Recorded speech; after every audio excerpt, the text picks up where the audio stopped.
Just wanted to talk, that's all. How's it going, everybody?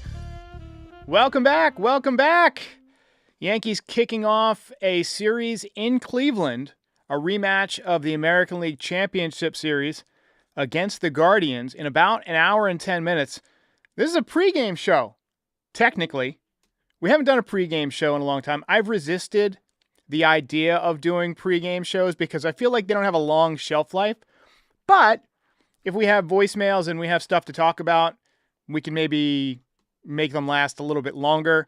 And if the people want what they want, then who am I to argue? So we might do more of these. I think I'm going to do one every day this week to try and just kind of experiment and see how it works.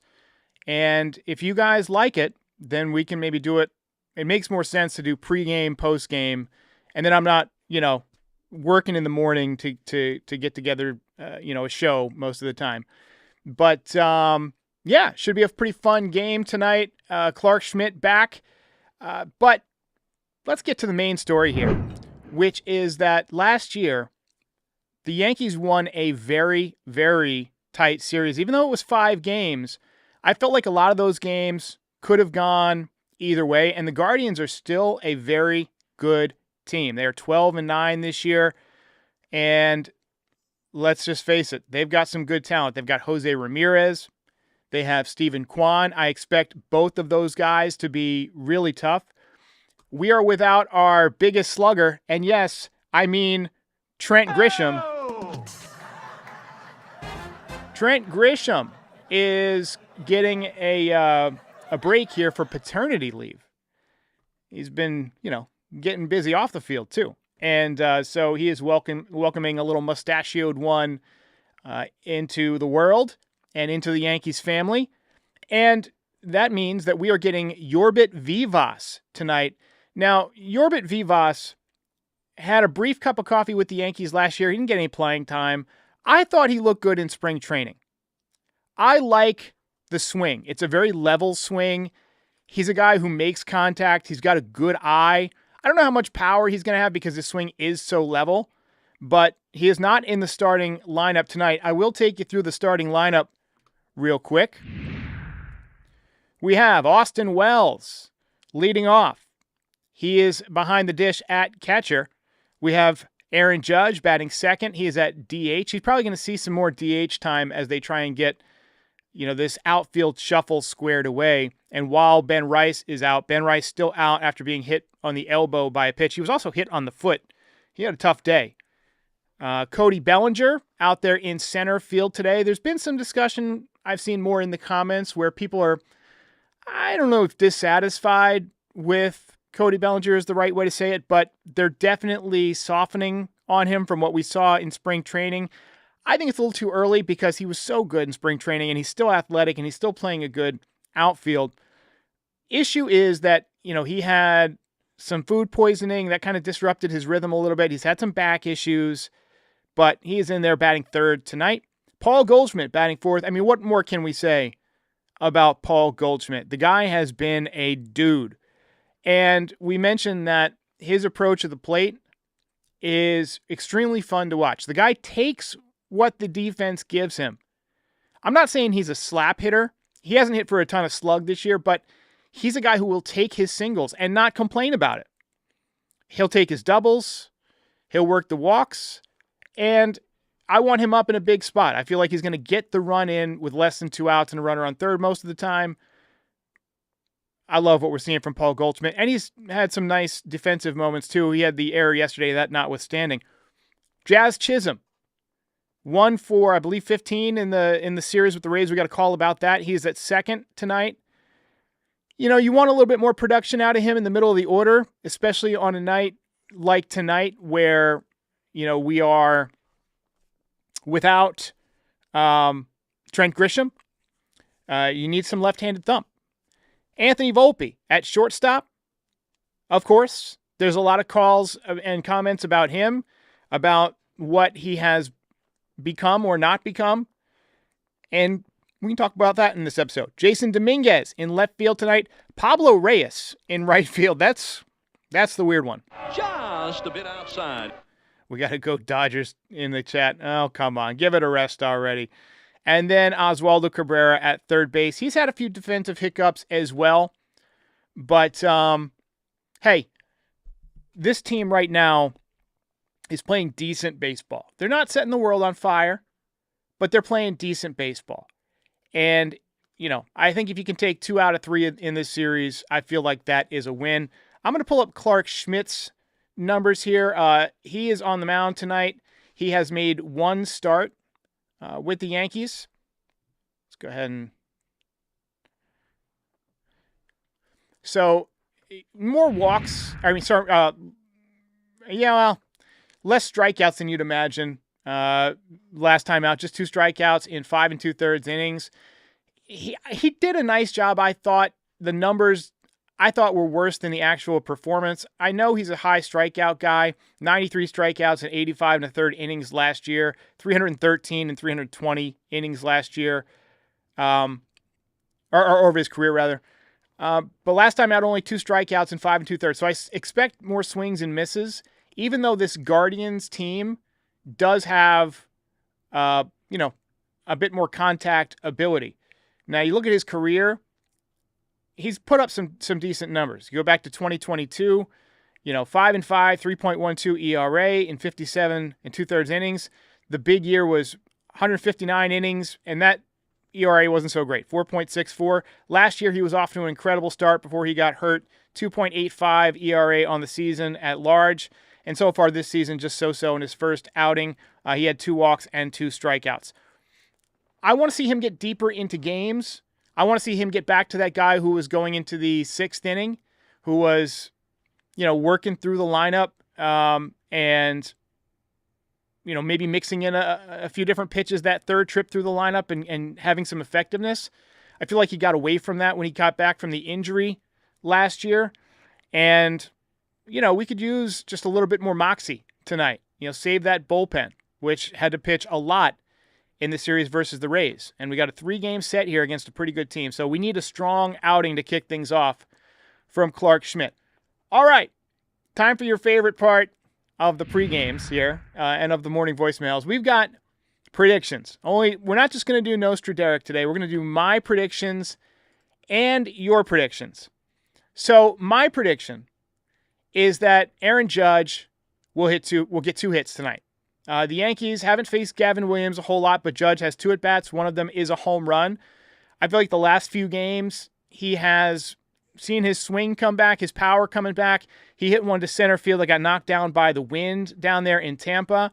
And then he hit one out of George M. Steinbrenner Field that landed in a tree, hit a bird on the head, and basically had it taken away by an umpire.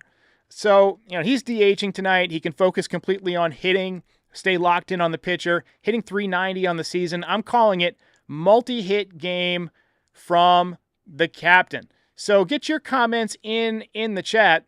We got a comment here from Spinning Mantis with 3 Martians. I guess he's saying the Martian's going to hit 3 home runs tonight. Is that what we're going for? I'll sign up for that. It'll be interesting to see how they use Vivas. Gregory Wayne points out that he's split time at third and at second so far this season. He is a utility guy, and he is a contact-first hitter. Yankee Life says, love this page. Go Yankees. Appreciate that. Yankees Legends is predicting a home run from Austin Wells. Austin Wells went Oppo Taco yesterday, or Oppo Boppo, as we like to say. I thought he smoked that baseball. He hit it like a right-hander hitting, a line drive pull home run. Yankee Life wants another 5-game winning streak. Bobby says Reyes will get a hit. We'll take it. I don't put that above him. He had a hit the other night. Nice base knock. He hasn't looked good at third base, and the first time we saw him get at bats, he looked kind of overmatched. NES TBG says realistic expectation is 6 from Clarke Schmidt. He is not a workhorse. Bullpen, be ready. And Yankee Life says we need Bellinger to go off. Dante would love to see Bellinger with at least 2 hits today. I'll take that. Cody Keith saying that Judge is going to go deep. Your mouth to God's ears, my friend. BHD says he thought that Oswaldo plays the outfield too. He does. He just hasn't played it much recently. He was the Yankees' starting left fielder to begin last season. Maybe it was the year before. Oh, no, it was the year before. Last year it was Verdugo. But he has played some outfield. Lori C says, Judge getting that homer tonight. He was robbed of yesterday. It's all right there in front of us.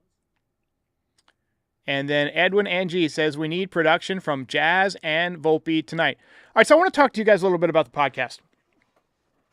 So typically when we do voicemail shows or quote-unquote pregame shows, I do them at 10:30 in the morning. But it's tough for a lot of people, I think, to get on and watch those live. How would you guys feel about shifting these to 5:30, something like that? Typically the game is at 7. Tonight's at 6, but a couple hours before game time, once we have the lineup, we can take some voicemails, we can take some predictions. It'll be not as well, I guess, produced as my typical post-game show, obviously, but it will be something that, I can do pretty much regularly and still let you guys have your voice, make your predictions, and we can revisit the predictions in the postgame. So we'll have not just Nostra Derek, but Dante, Nostra Dante. There we go. Weird that Reyes is batting in front of Cabrera. I had that thought too. I guess they want just a little bit more pop at the bottom of the lineup. So Yankees legend says Waldo in left field is abysmal, had a 0.8 D-WAR in 2023. I thought he looked good in right field when he first came up, but you're 100% right. Didn't seem as comfortable in left. So anyway, we'll take some voicemails. We got a few voicemails coming up, but let me know what you guys think of sort of the evening show, or if you would rather stick with kind of a morning show. I will be completely honest with you. I'm looking for more daytime work. I recently parted from helping out with Foul Territory. I'm a free agent again. We're still part of the Foul Territory network, obviously. But, I'm looking for something during the day, keep me busy. So, I could do that, or we could just prep for a pregame show, and I can continue, freelancing and stuff. Kathy likes this time. I think more people will be able to get on in the evening time. So, and once again, check out the merch, nydesigns.shop. We had a bunch of new stuff today, and we'll take a look at that while we're doing voicemails. Quick word from our sponsor today, True Classic, and then I'll be back with your reactions. How's it going, guys? I'm getting ready to hit my 7-iron, but I wanted to take a few minutes to talk about True Classic. A few of you have mentioned that it's looked like I've lost some weight this winter, and that is absolutely 100% correct. I lost about 32 pounds, and that's great. I feel great, all that stuff. But the one downside is that a lot of my clothes don't fit anymore, so it's a good thing that True Classic came along. They make extremely comfortable clothing that's great for walking. It's great for practicing your 7-iron like I'm getting ready to do. It's soft. You can wear it for all seasons. They have long sleeves, they have short sleeves, they have pants, they have shirts. Everything you would want for a comfortable fit. Whether you're bundling up for the cold or gearing up for spring like I am, upgrade your style with clothes that actually fit right, even if you lost a bunch of weight. Just head over to trueclassic.com/stripe to save. That's trueclassic.com/stripe. Shop now and elevate your wardrobe today. I'll warn you, my golf swing isn't too good.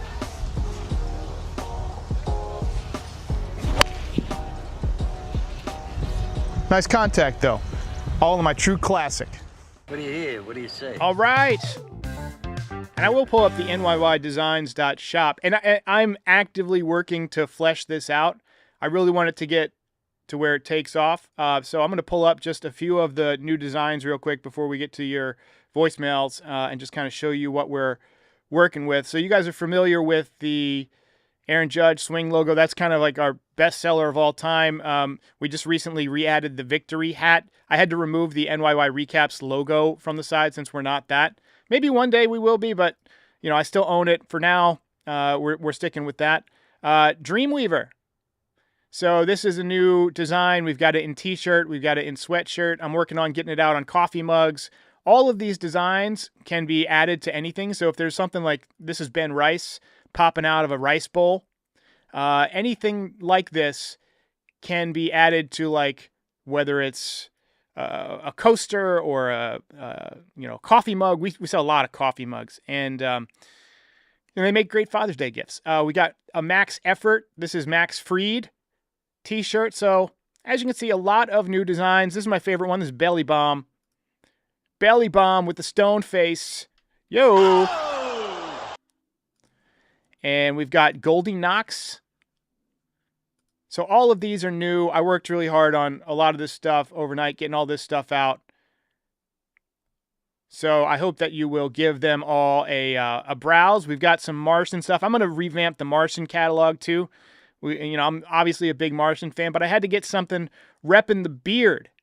And we've got that now. And we've got the little top hat, the victory hat on him. So that's where we're at with the store. And this is by no means a finished product. We're working on it. I'm working on new stuff every day. Dante Lozada, Nostradante. Can I call you Nostradante from now on? I'll tell you what, you get your prediction right tonight. Your new official name is Nostradante. I'm liking the feedback that I'm seeing about doing kind of a pregame show. I've never liked those pregame shows that are like an hour before the game or half an hour before the game because, we can't compete with Yes Network, right? But we can put something out a couple of hours early once the lineup gets released.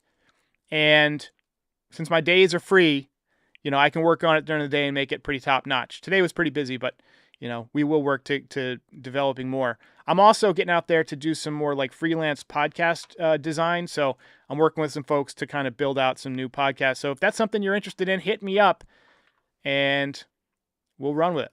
First call. Derek, the Yankees have a closer problem. And no, I'm not just talking about Devin Williams. Ever since Mariano Rivera retired almost a decade ago, or actually over a decade ago now, the Yankees have never had any stability at the closer position. Aroldis Chapman, sure, he can throw 105 miles an hour, but he also would lose the zone occasionally and walk a whole city and blow a game. Then you had Clay Holmes, who was good for about a year, if I recall, and then he started to become cardiac Clay and actually have meltdowns and blow, 12 saves last year? Which really made the difference between the Yankees having the best record in baseball, and they would have had the first two games of the World Series at home against the Dodgers. Now it's Devin Williams. The only time, for a short time, I felt like the Yankees had stability at the closer position was Luke Weaver in the last month of the season and the playoffs last year. Do you think it's too soon to revisit going back to Luke Weaver and kicking Devin Williams back to the setup man role at least until he gets his confidence back? Curious your thoughts. Thanks, I Derek. appreciate the call, man. I personally don't think it's too early because Devin Williams' body language to me suggests somebody whose confidence is shaken. But I think it is too early for the Yankees. I think they will resist that for as long as possible, just like they did with Clay Holmes. But as we saw last year, and as you referenced, that can be a costly gamble, a very costly gamble. Here's Zach. Hey, Derek, this is Zach in Colorado. First time, long time, great show. You're doing great. Welcome, Zach. I really appreciate all your hard work and focus. Been a fun start to the year. Today I want to just ask a couple of questions for you guys to ponder and maybe bring up. I'm sort of thinking about the money that the Yanks recouped on Cole's insurance. I think it was something like 20 or 22 million. I know there's some other financial considerations on the tax and whatnot, so I don't know if they can use it all without going over certain things. But I did want to sort of start talking about that. I think it's been a great, fun year. Really love seeing the kids come to play.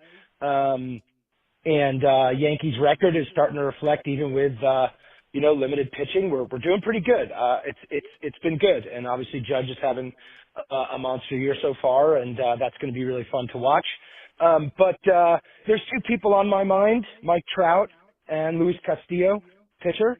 I think on the Mariners still. Those are two guys. I know we need a righty bat, and I think, even with Heel coming back, I think it's clear that an additional pitcher for some depth, and again, an ace or at least a number two is on the table, particularly if we have that money.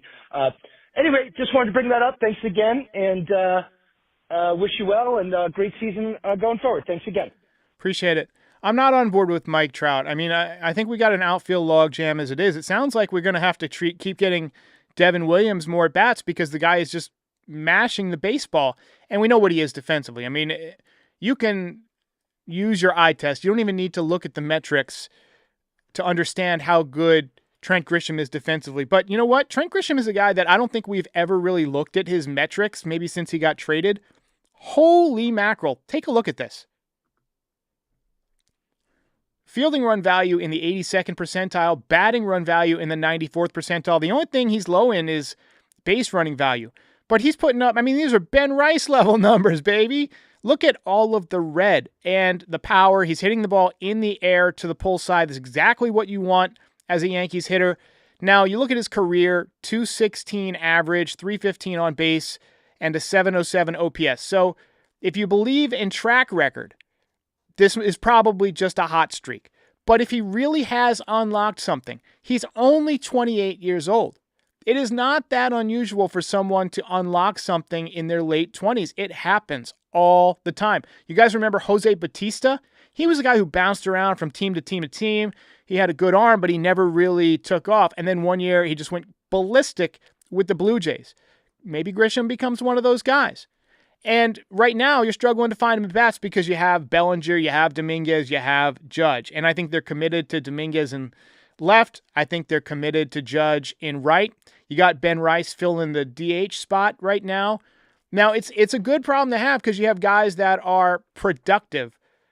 But I don't see any way they could go get Mike Trout, or that they would go get Mike Trout. Even though he's a guy that I'm sure the Angels would love to get out from under that money. He's also a star out there in Los Angeles and makes them a lot of money. Now, as far as the starting pitching, your guess is as good as mine who the Yankees go out and get. I'm rooting for Sandy Alcantara, but I'm not sure they have the prospects to get it done. Got a call here about Jazz.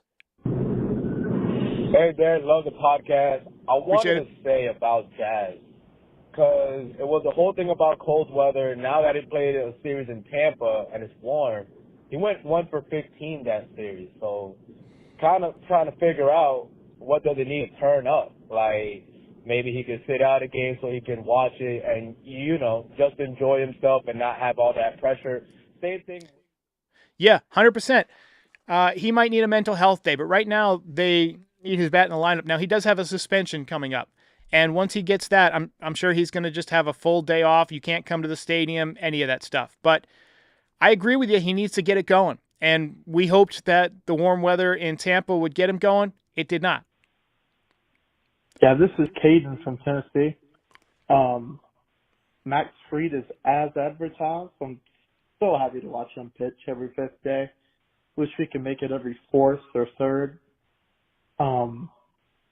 But yeah, Anthony Volpe, I feel like, is a topic of this season.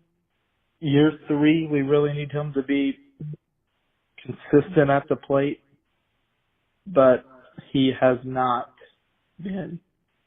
But we do. That's a very succinct way of saying it. He got off to a great start. Look, he's a defensive first shortstop. I think it's time that we accept that, and any offense that he gives us will be a bonus. Hopefully he hits for some power. Hopefully he hits for some extra base hits, drives in some runs, because he's not going to be a guy who hits 320. It's just not going to happen. Benji's saying that Jazz won't appeal the suspension. I think he already has appealed the suspension, right? Because he would have already been out if he didn't. So, that's where we're at. But yeah, Volpe, he continues to be a topic of discussion among Yankees fans. All right, ladies and gentlemen, I'll be back after the game. Let me know in the comments what you guys think about moving this voicemail show up to pregame time, a couple hours before game time, so that we can do lineup and predictions and talk about the starting pitcher, all that good stuff. I'm open to it, and I think it could be fun. So let me know. We'll see you then. Hey, while I've got you here, be sure to like the video and subscribe to the channel. Pinstripe Territory is the official Yankees podcast of the Foul Territory Network. We are home to the #1 most watched MLB postgame show on YouTube since 2021. We're here after every Yankees game and for reactions to all the best news and rumors during the offseason. Be a part of the show by calling into the voicemail 718-899-1068. Try to keep it clean for me. And if you ever miss us on YouTube, be sure and subscribe on all your favorite podcast platforms. Go ahead and rate us 5 stars. It'll help other people find the show. Thanks for watching. See ya.